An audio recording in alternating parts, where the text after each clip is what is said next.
Bonsoir, chers compatriotes. Merci. Donc, mon chemin de retour, je pensais qu'on pouvait parler même pendant quelques instants. Donc, là, nous avons aujourd'hui encore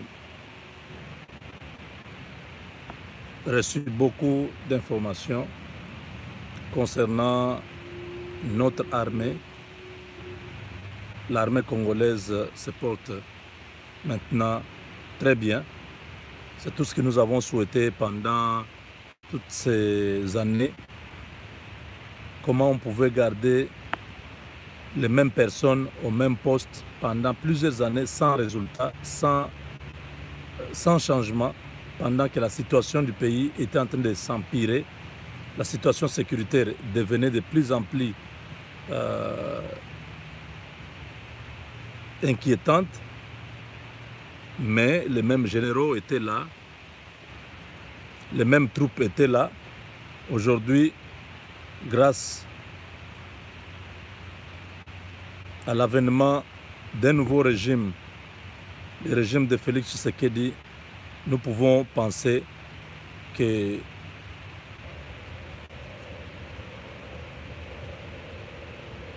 ce n'est pas facile parce que l'ancien régime avait déjà miné le terrain, avait déjà détruit le pays. Ça prendra du temps, mais on y arrivera. Le chef d'état-major, le général d'armée Célestin Mbala vient d'annoncer aujourd'hui que d'ici un mois, il y aura des réformes dans l'armée et dans la police. Tous les services, service par service. Les réformes vont porter sur le recensement de tous les militaires. Donc tous les militaires congolais doivent désormais être sur une base de données fiable et connue. Pas les qui sont passés dans les... On avait même sur la base de données, même les gens qui sont déjà morts. Cette fois-ci, ça sera vraiment un recensement physique. C'est-à-dire chaque service de l'armée sera recensé. Admettons qu'il y a 10 services à, je sais pas, au service de l'armée qui est, je ne sais pas, au camp Kokolo. C'est un exemple que je donne. On doit aller dans ce service-là, là où tous les militaires se connaissent, on les enregistre là. Si on voit un militaire qui n'est pas connu dans ce service-là, on va le dénoncer. On dit non, celui-ci, on ne le connaît pas. Celui-ci n'existe pas. Comment il est ici? Même s'il est en tenue.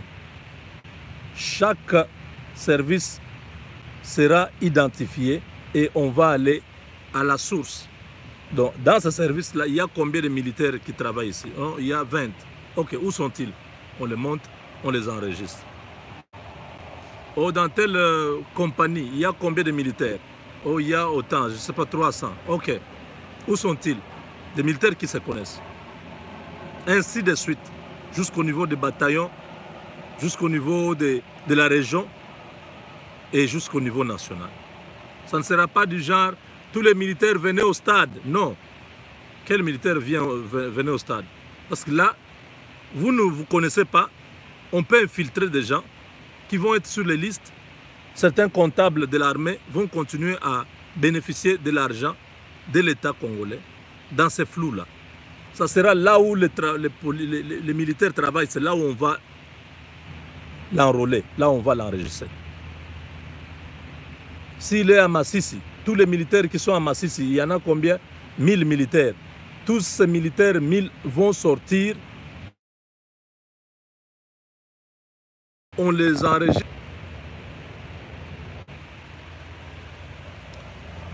Par exemple, si on a enregistré des militaires à Kananga, dans la ville de Kananga, il y en a 1000. On décide de les envoyer tous, peut-être à Bandundu-Ville. On envoie. On prend ceux qui sont à Kikwit, on les envoie à Kananga. On prend ceux qui sont à Lubumbashi, on les envoie en Bujimaï, on permit. La réforme sera à plusieurs étapes. L'étape d'abord de maîtriser les effectifs, c'est très nécessaire. Si on maîtrise les effectifs de l'armée, maintenant on va passer au niveau de la fixation de leur paye. Parce que maintenant là, nous avons à peu près 170 000 militaires, soi-disant. Mais en réalité, on peut avoir un retour des généraux et des comptables d'État, de l'armée et tout ça. Admettons qu'on fasse vraiment le vrai comptage, où on va militaire par militaire. On découvre qu'il y a 70 000 qui n'existent pas, soit qui sont déjà morts, et ainsi de suite. Mais automatiquement, si un policier ou un militaire recevait $100, automatiquement il a 200. Parce que tout l'argent qui va rester là, ça va être directement reversé sur le montant global du salaire réel du militaire. Donc,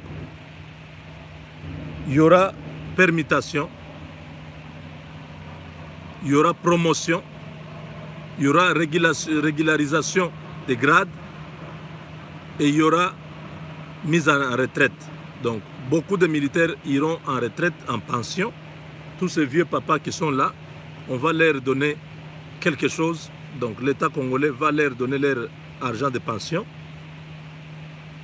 Les généraux, les colonels, tous les officiers supérieurs qui sont déjà à l'âge de retraite, ils vont aller en retraite et on va nommer de nouveaux responsables dans notre armée.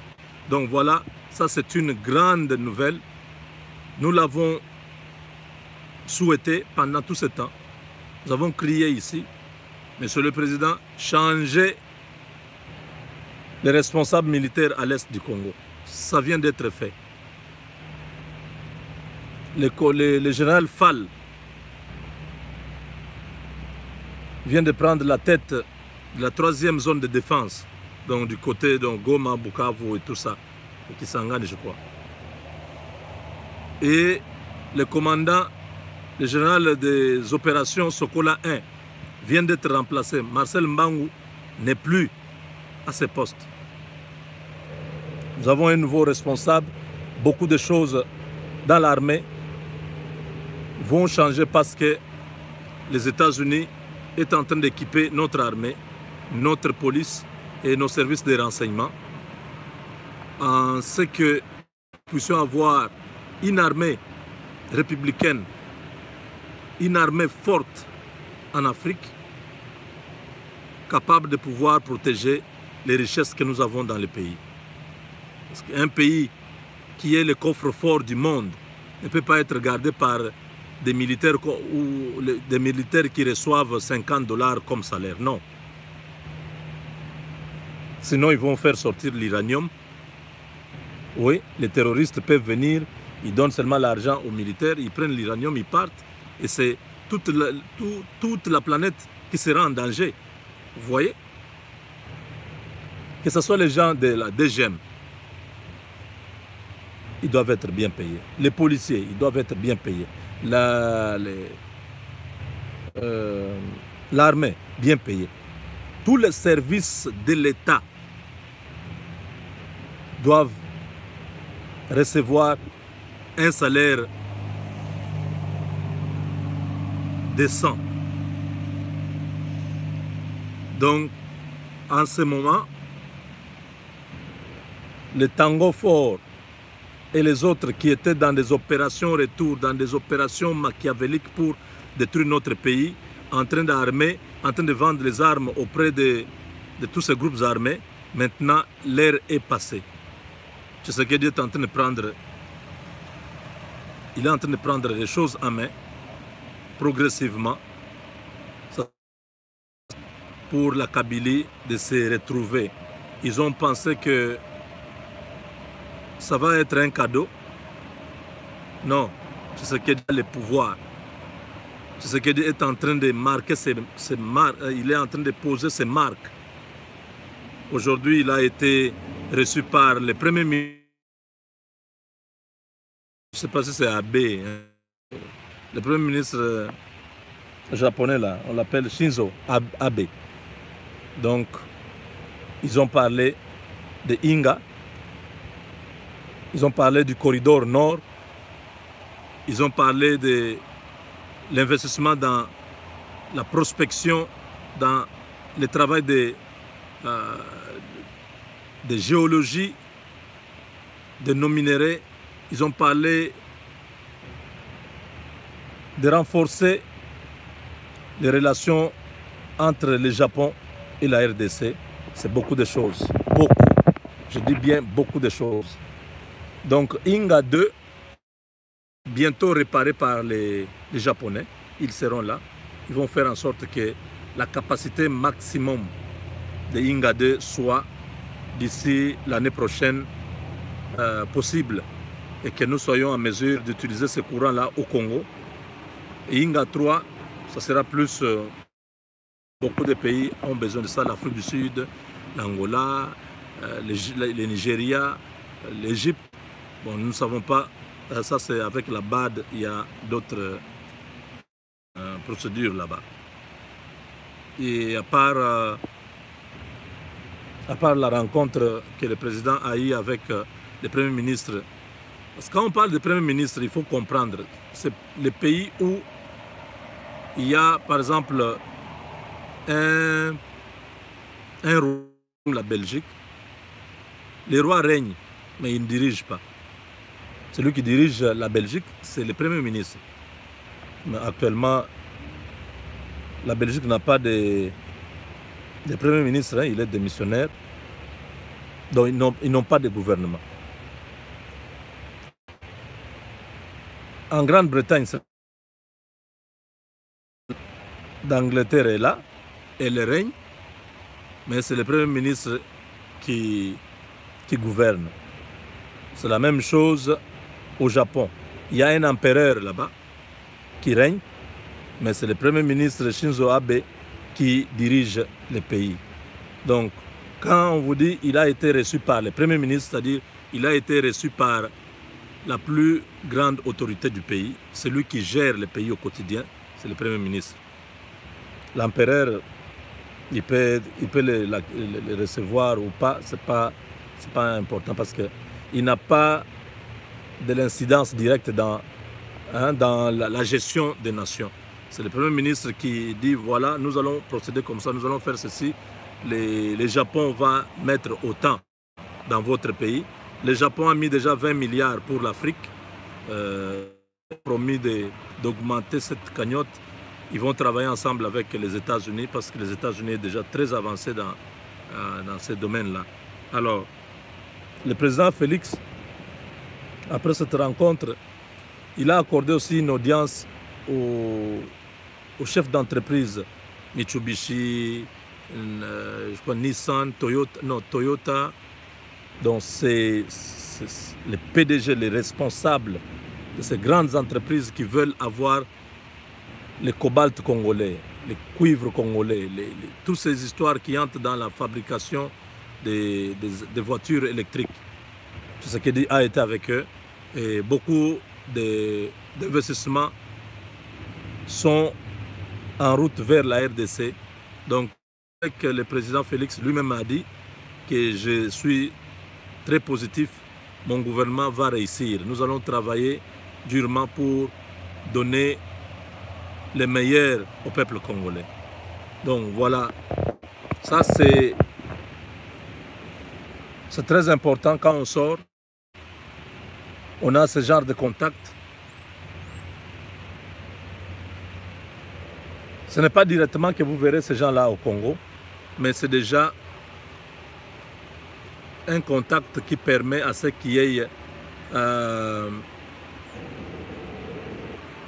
des échanges entre la RDC et le Japon. Vous verrez qu'il y aura une équipe qui va commencer à travailler avec les groupes des investissements, les investisseurs japonais pour préparer le terrain, expliquer les systèmes congolais, comment ça fonctionne, la loi congolaise dans le domaine. Il y a Il y a des gens de la NAPI qui étaient là aussi, qui ont accompagné les chefs. Et il y a même le gouverneur de la ville, M. Ngobila, était aussi là. C'est vraiment, il y a beaucoup de choses à espérer dans tous ces voyages, surtout dans des pays comme le Japon. Le président Félix n'a pas fait escale en Chine, il n'est pas parti en Chine. Parce que nous savons que les Chinois sont en train de lui faire les beaux yeux pour qu'ils puissent tomber dans leur charme. Du genre, écoutez, nous les Chinois, nous ne sommes pas dans la bureaucratie comme les Américains. Pour donner 1 milliard, il faut atteindre tel critère, il faut respecter tel critère. Non, ils disent comme ça, mais parce qu'ils savent que ce sont des champions dans la piraterie. Ils font n'importe quoi, mais ce n'est pas des choses qui vont aider notre pays en termes de la durée. Nous avons besoin de travailler avec les Américains, même si ça prend du temps. Oui, mais dès que nous... C'est bien pour nous. Quand ils disent...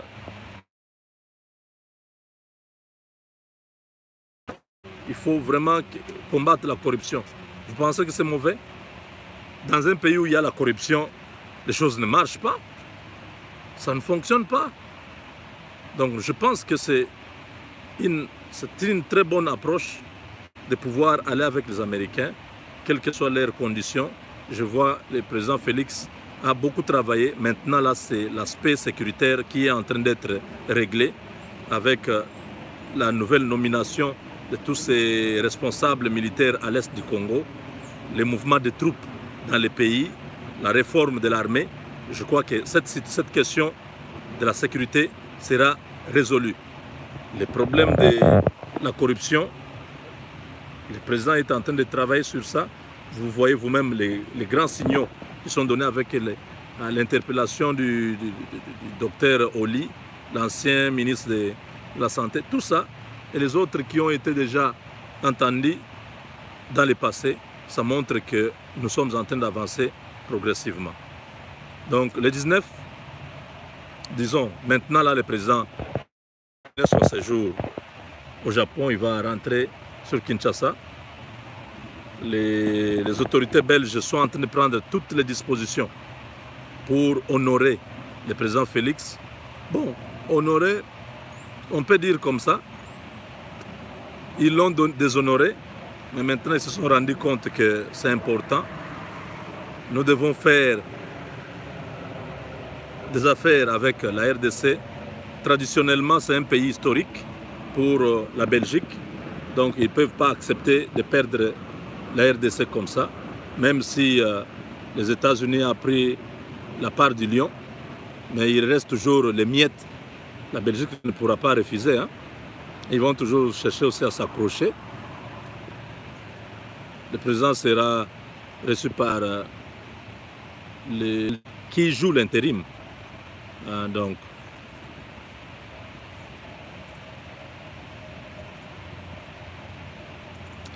oh là là, l'Internet, s'il vous plaît, Internet, revenez. Je suis à côté du lac. Derrière moi, là, c'est un grand lac. L'Internet, s'il vous plaît. Je ne sais pas si les gens me suivent encore. Aïe, aïe, aïe.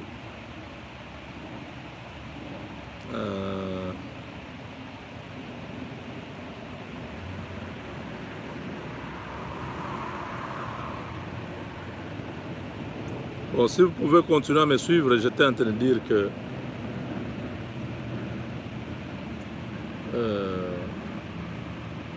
vous me suivez. Hein? Oh, merci beaucoup. Donc, je disais que... je me suis même perdu. Oui, je disais que je suis à côté du lac. Hein? J'étais en train de revenir d'un petit déplacement.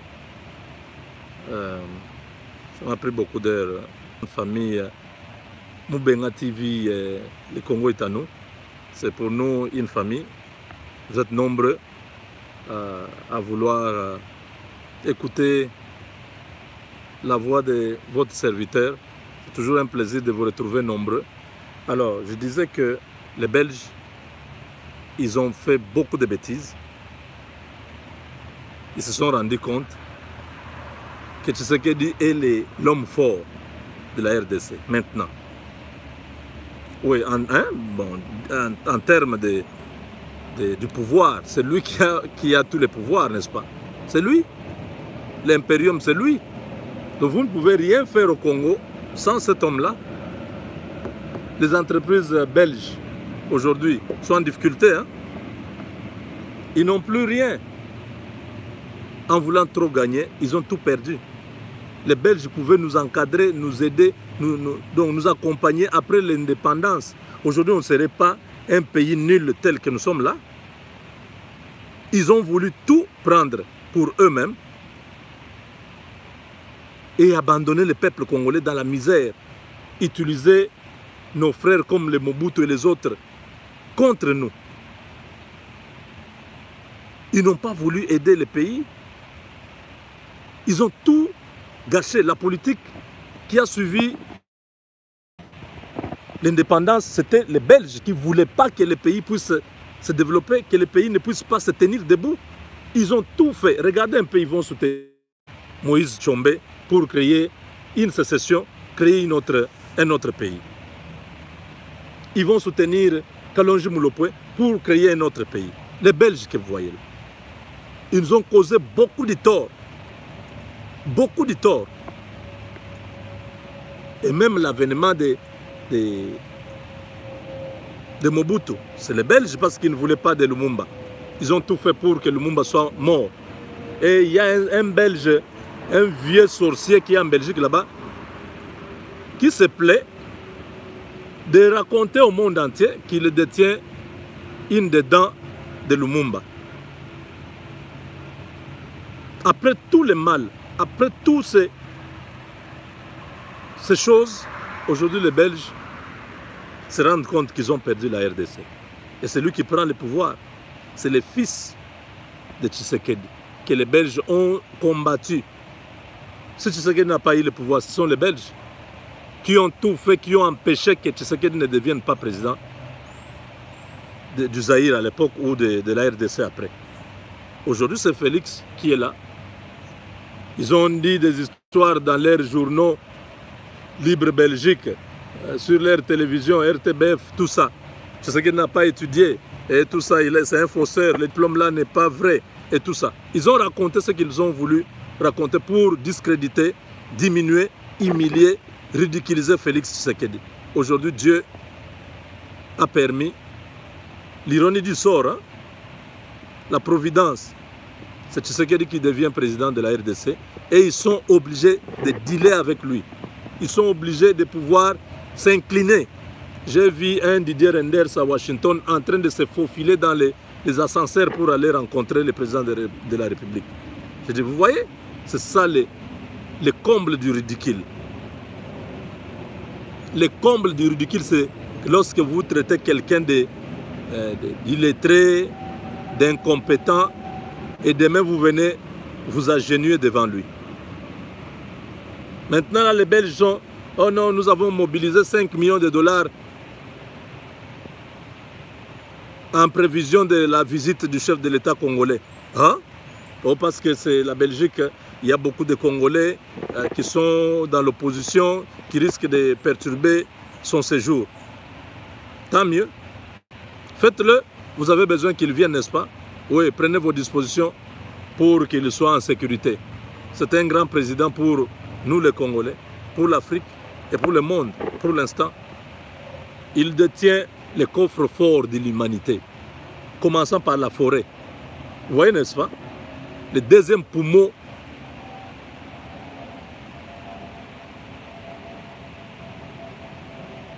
de forêt après l'Amazonie, c'est la RDC.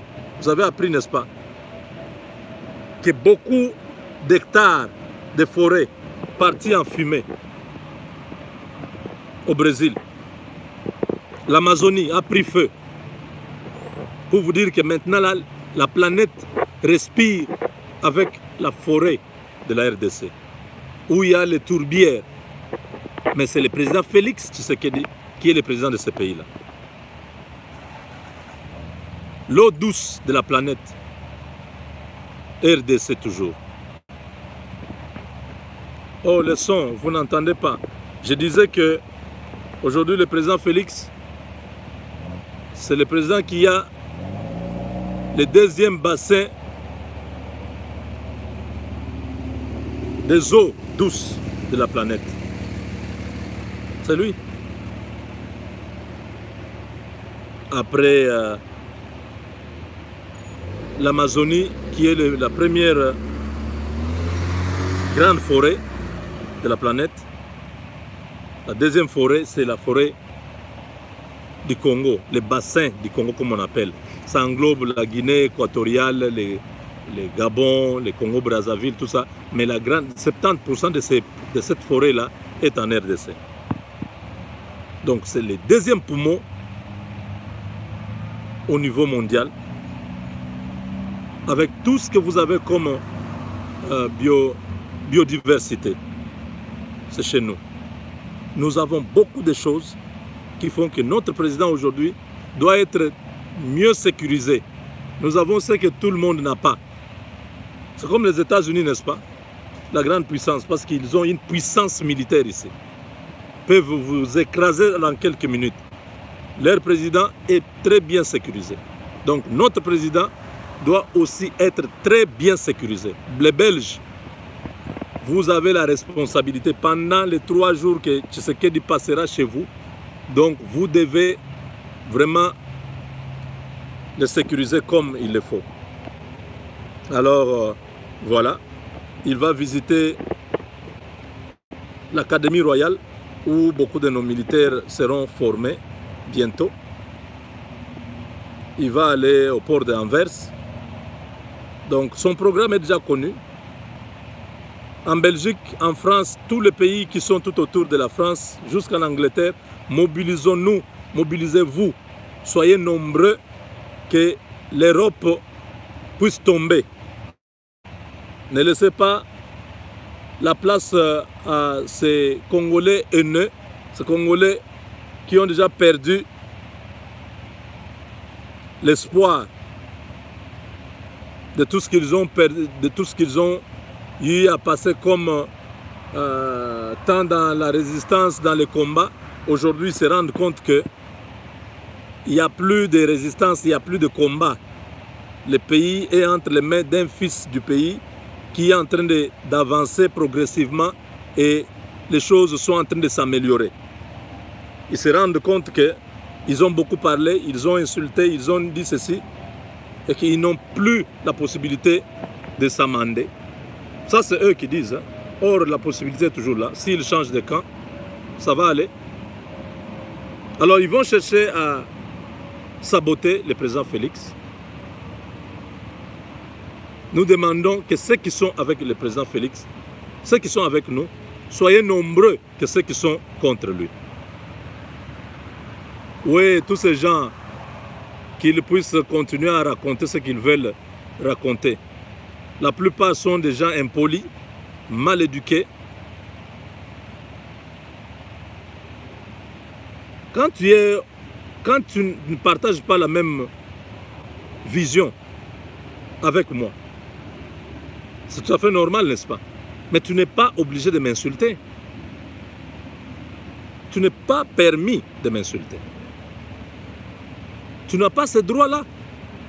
Tu peux me critiquer, tu peux dire non, il ne connaît rien, il n'a pas bien travaillé, il n'a pas atteint les objectifs. D'ailleurs, il est médiocre dans ceci, dans cela. Mais tu ne peux pas dire voilà, Talam Misunaye, Talam Moutunaye, regardez ses joues, regardez sa tête, et ta maman et ton papa, et ainsi de suite. Non. Ça ne s'appelle pas opposant. Ça s'appelle le manque d'éducation. Ça s'appelle être impoli.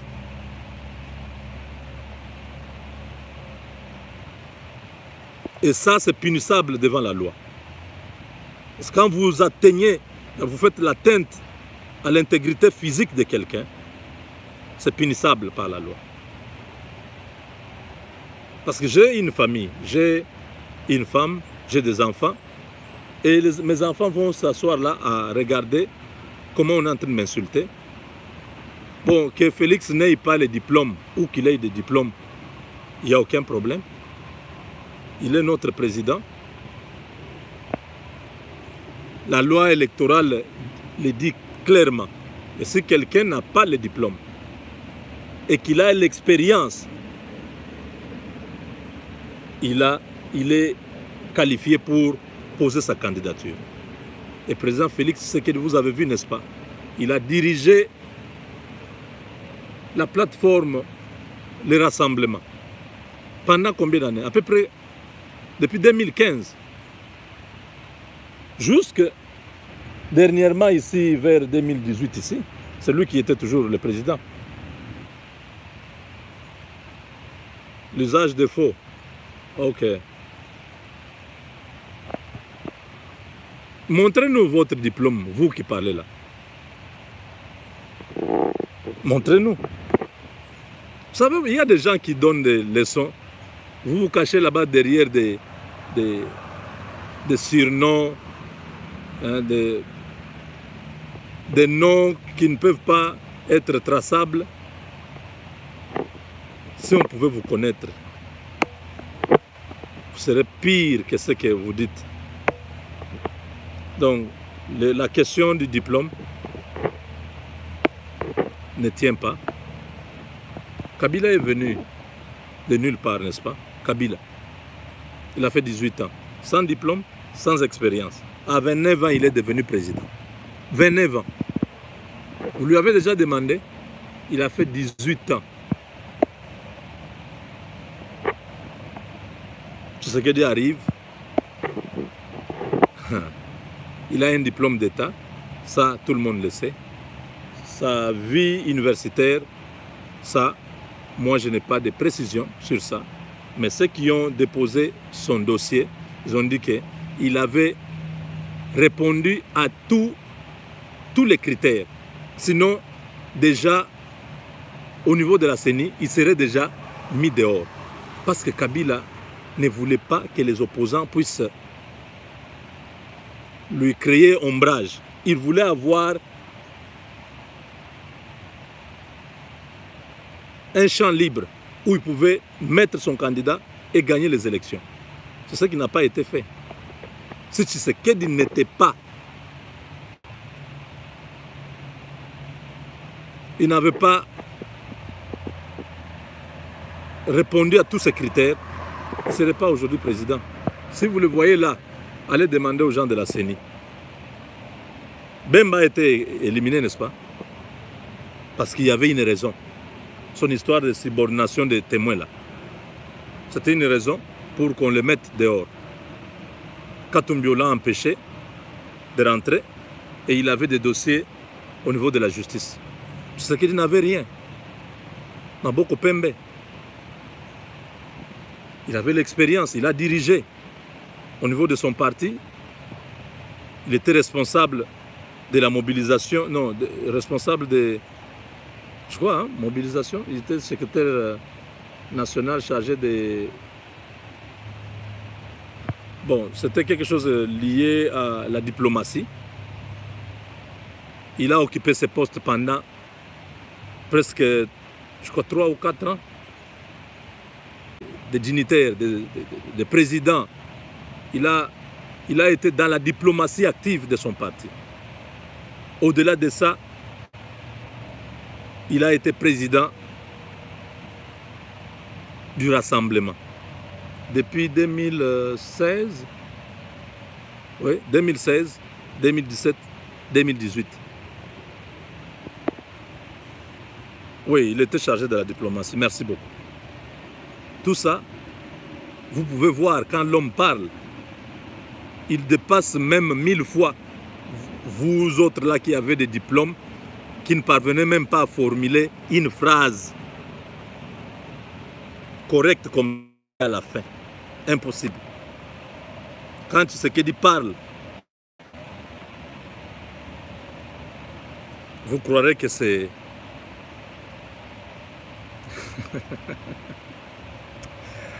Oh là là, oh là là, oh là là. Polémique.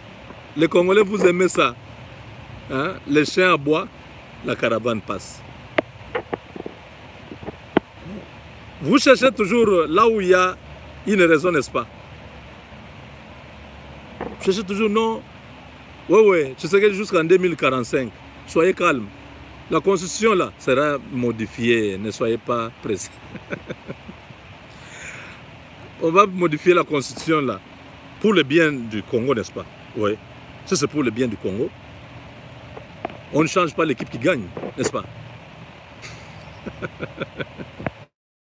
Oh là là, oh là là, oh là là. Donc c'est ça. Tshisekedi est là. S'il était incompétent, nous tous on verrait que oh, il ne connaît rien. En tout cas, l'homme qui fait des interviews sans papier. Vous savez, les journalistes là, internationaux, ils sont bizarres. Hein? Ils vous piègent là pour vous ridiculiser. Ils vont poser une question embarrassante là. Et vous êtes cuit. Mais vous voyez que jusqu'aujourd'hui, le président Félix assure. Il assure. Kabila, pour parler, on le préparait pendant 2 mois, 3 mois. Là, c'est pour une petite conférence de presse de, je ne sais pas, 30 minutes.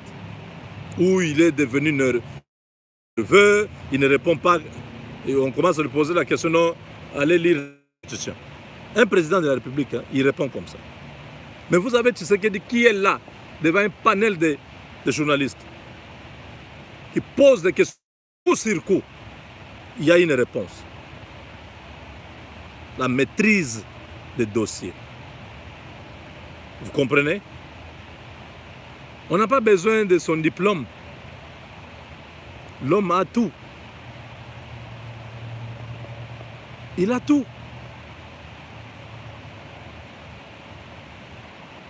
Les diplômés, les Bochab, les Lumanu, les Mova, vous avez vu les chaos, hein, les dégâts, les désastres qu'ils ont causés à notre pays, n'est-ce pas?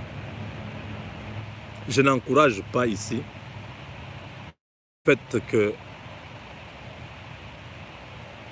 ceux qui ont étudié ne puissent pas avoir droit à ce qu'ils ont fait comme étude. Dire que nous avons besoin de tout le monde dans le pays.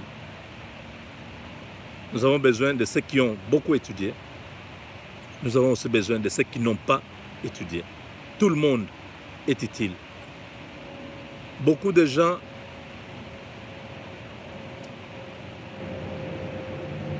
ont développé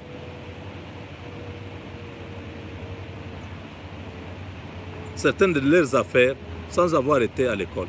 Beaucoup de commerçants.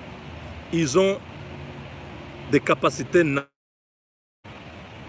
qui rencontrent aussi l'opportunité et ça donne le succès. Je ne philosophe pas. Je suis en train de vous parler clairement qu'il y a certaines personnes qui se sont distinguées par leur capacité à s'adapter.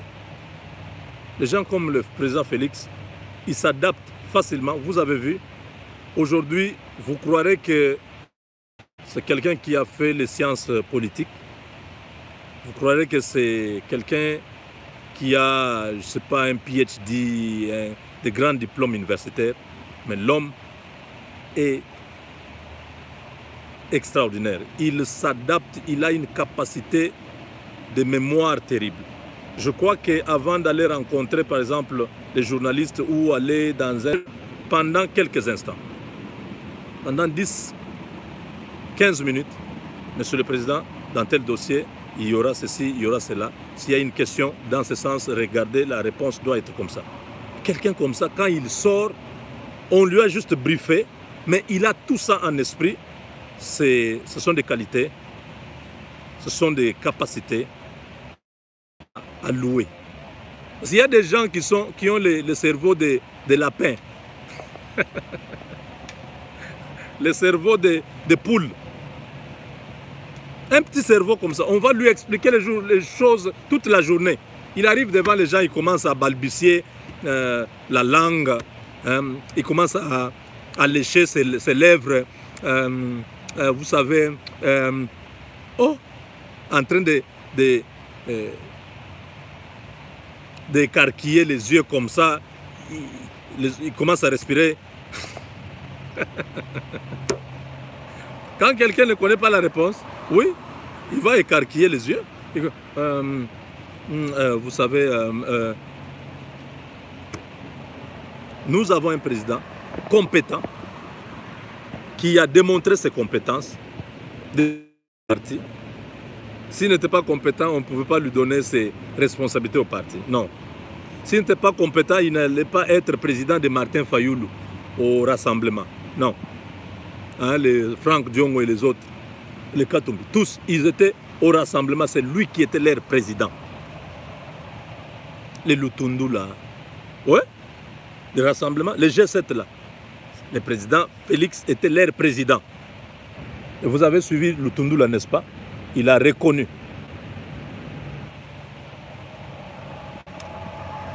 Que Tshisekedi, un garçon compétent, j'ai eu à travailler avec lui. Ça, c'est Lutundu là qui dit. Il dit, ne suivez pas ceux qui se disent dehors ici. Donc, qui es-tu? Vous connaissez le niveau de Lutundu là? Olivier Kamitad. Tous ces gens étaient sous le leadership de Félix Tshisekedi. Donc, aujourd'hui, ce débat sur son diplôme, gardez-le pour vous et pour vous seul. Ça ne concerne plus les Congolais. Les Congolais ont leur président. Eduardo Santos a dirigé l'Angola. Il avait quel diplôme? Eduardo Santos. Quel diplôme? Lula, qui a dirigé le Brésil, il avait quel diplôme?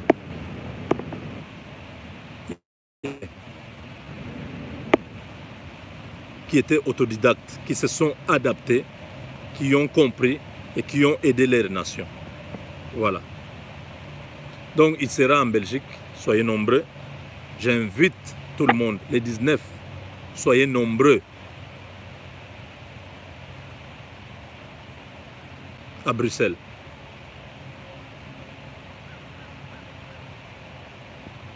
Nous encourageons tout le monde à aller à l'école. Mais ce n'est pas la finalité. La finalité, c'est ce que vous allez être en mesure de faire. Vous pouvez avoir un grand diplôme et le garder à la maison. Oui. C'est votre capacité à vous adapter dans votre milieu et ce que vous allez donner. Ce qui est important. Les diplômes là, si vous n'avez rien, si vous ne travaillez pas, si vous n'avez pas un travail, si vous n'avez pas créé un travail, si vous n'avez rien produit après l'obtention de votre diplôme, vous êtes nul. Vous êtes pamba. Oui, le travail. Votre apport dans la société, c'est ce qui compte. Ce n'est pas les diplômes. Vous pouvez avoir 5 diplômes et être chômeur. Vous êtes utile à quoi dans votre société? Mais il y a des gens qui n'ont pas de diplôme, qui ont impacté, qui ont influencé leur... J'ai dit envoyez vos enfants à l'école. Mais dites aux enfants d'avoir les 2 pieds sur terre. Ne pas rêver. Oh, j'ai un grand diplôme, vous parlez français, ça c'est le mythe là. Non. Vous devez apporter quelque chose à votre société, à votre communauté. Très important. Donc mes chers amis, c'était notre apport d'aujourd'hui. Nous avons voulu attirer votre attention sur le fait que aujourd'hui, plus que jamais, la RDC est en train de tourner la page de l'insécurité, la page des massacres, parce que beaucoup de bonnes choses arrivent dans l'armée et c'est le chef d'état-major qui l'a annoncé aujourd'hui. Nous disons merci au chef de l'État qui nous a écoutés. Nous avons insisté, nous avons crié, Monsieur le Président, changez ces généraux, nommez les généraux qui sont de votre obédience, les gens qui peuvent travailler pour vous, qui peuvent vous aider à atteindre vos objectifs. Ne travaillez pas avec des gens qui vont passer tout le temps à comploter contre vous, à vous mettre les bâtons dans les roues, à vous empêcher d'atteindre vos objectifs, à empêcher qu'il y ait la paix dans le pays. C'est ça la vérité. Républicaine, l'armée républicaine, oui. Républicaine avec qui? Avec la majorité des Rwandais et des Swahiliphones qui sont acquis à Kabila, qui vont passer tout le temps à déstabiliser le Congo. Vous envoyez les troupes là-bas, lui passe de l'autre côté, il donne les tenues militaires. D'ailleurs, les chefs d'état-major, ils doivent changer même les tenues militaires de notre armée. La réforme doit être la réforme vraiment, de fond en comble. Un nouveau visage pour notre armée. La police, les services de sécurité. Tout doit changer dans ce domaine-là. C'est très important. Oui. La gratuité de l'enseignement. Vous voyez, tout ça, ça arrive. Et puis à la distraction. Vous allez passer tout votre temps à vous distraire, à combattre Félix Tshisekedi. Ça ne marchera pas. S'il a fait quelque chose qui n'est pas bon, on le lui montre. On lui dit non, voilà, ça, ce n'est pas bon. Nous le ferons toujours. Mais quand il y a de bonnes choses qui se passent, ne perdez pas votre temps. L'âge avance, n'est-ce pas? Ça appartiendra à l'histoire. Qu'il était une fois un groupe de gens désespérés, appelés combattants, résistants. Ils ont passé tout le temps à insulter le président de leur pays. En fait de compte, ils ont perdu, ils ont abandonné et ils sont morts dans l'oubli. Bientôt, vous risquez d'être oubliés. Le FCC est en train de pleurer. Le FCC est en train de s'éteindre progressivement. On ne parlera plus du FCC d'ici la fin de l'année. Ils n'ont pas compris. Ils ont pensé qu'ils vont mettre les bâtons dans les roues à Félix Tshisekedi. Félix Tshisekedi est allé progressivement. Aujourd'hui, il a un gouvernement et tous ces gens se rendent compte qu'ils n'ont plus les faveurs qu'ils avaient sous Kabila, où ils pouvaient attendre comme ça, on vient lui donner 50 casiers de prémices à la maison. Pourquoi? Parce qu'il est général, il est colonel, il est ministre, il est ceci. Il ne pourra plus avoir accès à la banque centrale où ils allaient prendre les francs congolais dans des cartons. C'est terminé. Ils ne pourront plus avoir l'argent, hein, les reliquats, après les salaires des je ne sais pas, fonctionnaires et tout ça, le reste on va les verser au ministre ou on va verser chez Jeannette Kabila. Toutes ces histoires-là, c'est terminé. Ils n'auront plus les droits d'avoir des carrés miniers, des concessions qu'ils prenaient comme ça par force. J'ai des Congolais sur leur sol du côté de Kassangou sont sommés de déguerpir. Le président de la République doit regarder sur ce dossier-là. C'est très important. Kabila n'a aucun pouvoir dans ce pays-là. Il ne peut que se contenter de sa ferme. Pour aujourd'hui, on a fini. On se retrouve très prochainement. Au revoir.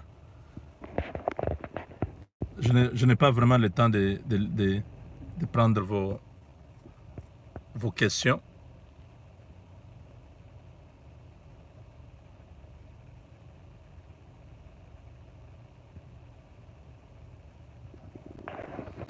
Oui, je suis dans la voiture.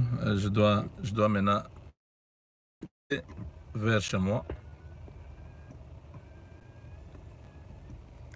Okay. Thank you so much, guys. I'll see you next time.